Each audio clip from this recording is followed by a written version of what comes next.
बिस्मिल्लाहिर्रहमानिर्रहीम, अस्सलाम वालेकुम। आज का हमारा जो टॉपिक है वो है व्हाट इज़ फोनेटिक्स। के फोनेटिक्स क्या है। सबसे पहले मैं आपको बताती चलूँ कि जो फोनेटिक्स फ़ोन से निकला है और फोन्स का मतलब होता है साउंड्स। तो फोनेटिक्स की जो डेफिनेशन है उसे देखते हैं कि phonetic is the study scientific study of production, transmission and reception of speech sounds. कि फोनेटिक्स क्या है कि साइंटिफिक स्टडी है किसकी, प्रोडक्शन की, प्रोड्यूस करने की, ट्रांसमिशन और रिसेप्शन यानी रिसीव करने की, किसको, स्पीच साउंड्स को। अब इसके हम 3 एंगल्स ऑफ स्टडी देखेंगे कि phonetics looks at speech from 3 distinct but interdependent view points. इसके 3 मुख्तलिफ बट एक दूसरे पर इनसार, इंटरडिपेंडेंट का मतलब होता है एक दूसरे पर जो मुनहसिर हो।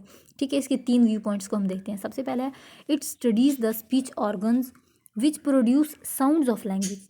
कि ये उन स्पीच ऑर्गन्स को स्टडी करती है जो क्या करते हैं, प्रोड्यूस करते हैं किसको, साउंड्स ऑफ लैंग्वेज को। सबसे पहला पॉइंट क्या है कि प्रोडक्शन का, जैसे हमने ऊपर इसकी डेफिनेशन में देखा ना, प्रोडक्शन, ट्रांसमिशन एंड रिसेप्शन। तो फर्स्ट एंगल क्या है कि ये प्रोड्यूस करती है साउंड लैंग्वेजेस को। उसके बाद सेकंड को देखते हैं, इट स्टडीज़ वेव्स। कि ये वेव्स को स्टडीज़ करती है। वेव्स का मतलब होता है लहरें। ये लहरों को स्टडी करती है किनकी, the physical form in which sounds are transmitted through air from one person to another person. कि वेव्स को स्टडी करती है जो फिजिकल फॉर्म है, जिसके जरिए क्या होती है कि sounds are transmitted, sound transmit होती है थ्रू एयर, एयर के ज़रिए, from one person to another. कि एयर के ज़रिए जो साउंड होती है वो ट्रांसमिट होती है एक पर्सन से दूसरे पर्सन में तक। ठीक है, उसके बाद इसका जो थर्ड एंगल है वो it studies the way in which human beings perceive sounds through the medium of air. अब थर्ड वही आ गया कि परसेप्शन, के परसीव करती है साउंड को। थर्ड एंगल इसका क्या है कि वो मीडियम ऑफ एयर के ज़रिए साउंड्स को, ह्यूमन बींग्स जो है वो साउंड्स को परसीव करते हैं। अब अगर हम इसकी बात करें ब्रांचेज ऑफ फोनेटिक्स की, तो सब इसकी 3 बेसिक ब्रांचेज हैं। ठीक है, तो सबसे पहली जो ब्रांच है इसकी वो है आर्टिकुलेटरी फोनेटिक्स। ठीक है, सेकंड है अकोस्टिक फोनेटिक्स और थर्ड है ऑडिटरी फोनेटिक्स। अब आर्टिकुलेटरी जो फोनेटिक्स है, articulatory phonetics deals with the study of how human beings produce और आर्टिकुलेट स्पीच साउंड्स। जो आर्टिकुलेट का बेसिक मतलब है वो यही है कि प्रोड्यूस करना। अब फिर वो पहला एंगल आ गया ना कि किससे डील करती है, study of how human being produce, कि वो स्पीच साउंड को किस तरह प्रोड्यूस करते हैं। Sounds are usually classified according to the position of lips and the tongue. कि वो जो साउंड्स हैं वो किस तरह क्लासीफाई होती हैं, position of the lips and tongue, हमारी लिप्स और टंग की पोजीशन को देख के। ठीक है, how far open the mouth is, कि हमारा जो माउथ है वो कितना ओपन है, वेदर और not vocal cords are vibrating, कि हमारे वोकल कॉर्ड्स वाइब्रेट कर रहे हैं या नहीं। ये आर्टिकुलेटरी फोनेटिक्स थी। आर्टिकुलेटरी फोनेटिक्स प्रोडक्शन, ठीक है, इसे हम प्रोड्यूस कह सकते हैं। उसके बाद है अकोस्टिक फोनेटिक्स। अब ये जो अकोस्टिक फोनेटिक्स है, acoustic phonetics deals with the transmission of speech through air. कि ये एयर के ज़रिए क्या करती है, ट्रांसमिशन करती है। फर्स्ट वन क्या करती थी, प्रोड्यूस करती है, ये क्या करती है, ट्रांसमिट करती है। ठीक है, साउंड्स को ट्रांसमिट करती है। When a speech sound is produced, जब एक स्पीच साउंड प्रोड्यूस होती है, इट कॉजेज साउंड वेव्स, ये साउंड वेव्स को बनाती है। ठीक है, it causes sound waves. Various instruments are use to measure the characteristics of the sound waves. के इन साउंड वेव्स को मैयर करने के लिए डिफरेंट इंस्ट्रूमेंट्स जो हैं वो यूज़ होते हैं। ठीक है, अब थर्ड वन है ऑडिटरी फोनेटिक्स। ऑडिटरी फोनेटिक्स क्या है, this branch of phonetics is concerned with the perception of speech sound. फिर वही बात आ गई कि ये perception, first one produce, second one transmit, और ये जो थर्ड वन है ये क्या करती है, ये परसेप्शन ऑफ स्पीच साउंड है, कि हम साउंड को किस तरह रिसीव कर रहे हैं। उसके बाद डिस्क्रिप्शन ऑफ स्पीच साउंड्स में आ जाता है, सबसे पहले सिलेबल आ जाएगा, फिर कॉन्सोनेंट्स, फिर वाउल्स। अब सबसे पहले हम सिलेबल्स की बात करते हैं कि सिलेबल्स क्या है। Syllables units into which words are divided while pronouncing them. कि डिवीजन है कि जब हम किसी भी वर्ड्स को प्रोनाउंस कर रहे होते हैं तो उनकी डिवीजन है। जैसे टर्मिनोलॉजी, अब टर्मिनोलॉजी में कितने सिलेबल्स हैं, 5 सिलेबल्स हैं, टर, मी, नॉ, लो और जी। ठीक है, ये डिवाइड प्रोनाउंसिंग, जब हम उन्हें प्रोनाउंस करते हैं तो वो इनकी डिवीजन है, सिलेबल्स जो हैं वर्ड्स की। उसके बाद कॉन्सोनेंट्स आ जाता है। Consonant sounds which are produced by stoppage और पार्शियल स्टॉपेज ऑफ ब्रीथ। क्या है कि जब हम कोई भी साउंड प्रोड्यूस करते हैं तो उसमें जो हमारी ब्रीथ की स्टॉपेज होती है ना, उसके ज़रिए हम लोग कॉन्सोनेंट्स का पता करते हैं। जैसे पा और बा, इसमें हमारी जो ब्रीथ है वो स्टॉप हुई है ना, पा और बा। ठीक है, consonant are classified as under. Consonants की जो आर्टिकुलेशन की जो क्लासिफिकेशन है वो ये है कि place, manner, and voice, place of articulation, manners of articulation और वॉइस ऑफ आर्टिकुलेशन। उसके बाद आ जाता है वाउल्स।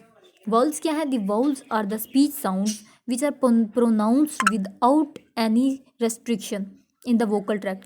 ये वॉल साउंड्स हैं, ये किस तरह प्रोनाउंस होते हैं? विदाउट एनी रेस्ट्रिक्शन, किसी भी रुकावट के बगैर। हमारे वोकल एरिया में कोई भी रेस्ट्रिक्शन, कोई भी रुकावट नहीं होती जब हम वॉल्स को प्रोनाउंस कर रहे होते हैं, ठीक है।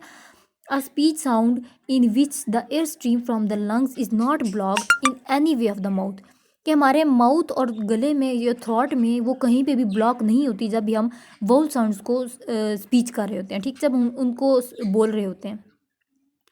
They can be described in the terms of 3 variables. जो मतलब वाउल्स हैं ना, उनकी 3 टर्म्स हैं, ठीक है। सबसे पहले आ जाता है हाइट ऑफ टंग।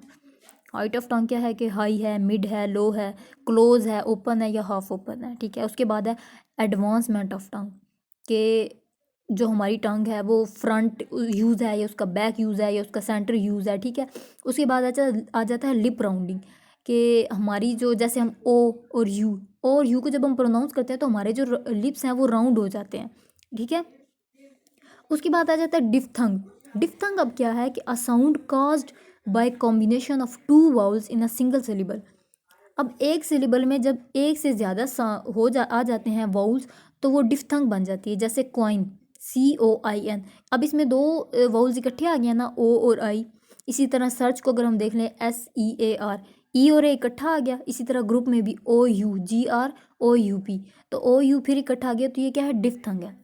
उसके बाद आ गया स्ट्रेस। अब स्ट्रेस क्या है? Stress is the degree of force with which a syllable और अ वर्ड इज अटर्ड।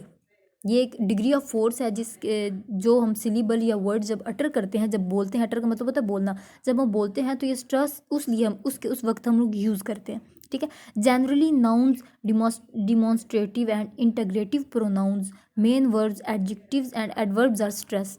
ये जो है nouns, demonstrative and interrogative pronouns, main verbs, adjectives और एडवर्ब्स जो हैं ये स्ट्रेस्ड होते हैं। Where is preposition, helping verbs, conjunctions are not stress. ये जो कंजंक्शन, हेल्पिंग वर्ब्स और प्रीपोजिशन है ये स्ट्रेस नहीं होते। उसके बाद आ गया rhythm.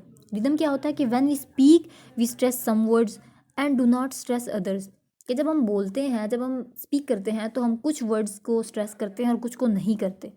This stressing and unstressing of certain words in English has given the name of rhythm, कि स्ट्रेसिंग और अनस्ट्रेसिंग जो होती है इसे हम रिदम कहते हैं। उसके बाद इंटोनेशन आ गया। Intonation is the tune, the melody, the music of speech. ये बेसिकली क्या है? ये ट्यून है। हम जो स्पीच के अंदर ट्यून यूज़ करते हैं, अपना वे ऑफ स्पीकिंग यूज़ करते हैं। देखिए, हर बंदे का वे ऑफ स्पीकिंग अलग होता है।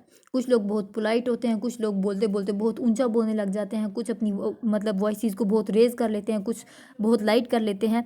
When a person speaks he does not say every word on the same note, कि वो हर वर्ड को सेम नोट के ज़रिए नहीं बोलता, सेम नोट पे नहीं बोलता।